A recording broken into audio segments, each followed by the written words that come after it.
Behaviorist theory is teaching as conditioning, which means using positive or negative stimuli to produce a change in the response or behaviour of a subject.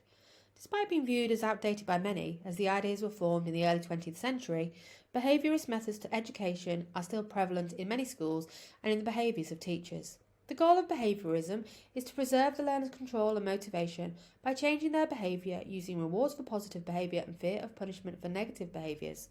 Some of the key proponents in the development of behaviorism are Pavlov, Skinner, Watson and Staddon. Pavlov developed classical conditioning, the behavioural and physiological changes which are brought about by experiencing a predictive relationship between a neutral stimulus and a consequent biologically significant event. Watson believed that classical conditioning could be used to understand all human psychology and that all actions were simply patterns of stimulus and response. Watson completely dismissed the role of the mind or consciousness and believed that all individual differences in behaviour were due to different experiences of learning. He believed that all children could be trained for any job regardless of their background and upbringing. Skinner devised operant conditioning. Operant conditioning is the process by which an individual associates a specific behaviour with a consequence. The conditioning is there to reinforce or change the behaviour. Like Watson, Skinner did not consider that humans have their own thoughts and motivations.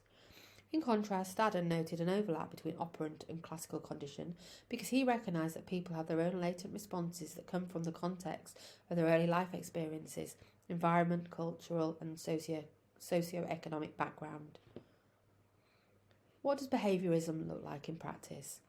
There is positive reinforcement, so praise and reward for desirable behaviours. Negative reinforcement, which is the removal of an unpleasant outcome after a desirable behaviour. For example, a child does their homework so avoids missing playtime to complete it. Positive punishment is when an undesirable stimulus is given to weaken the response that follows undesirable behaviour.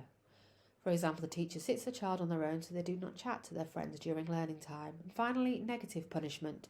A favourable event or outcome is removed when an undesirable behaviour takes place. A child may miss a school trip after other forms of behaviour management have been exhausted. Some of the benefits of behaviours theory is that it is simple and schools can use it for consistency of behaviour management. A challenge to behaviours theory is that it detracts from real teaching and collaborative learning practice.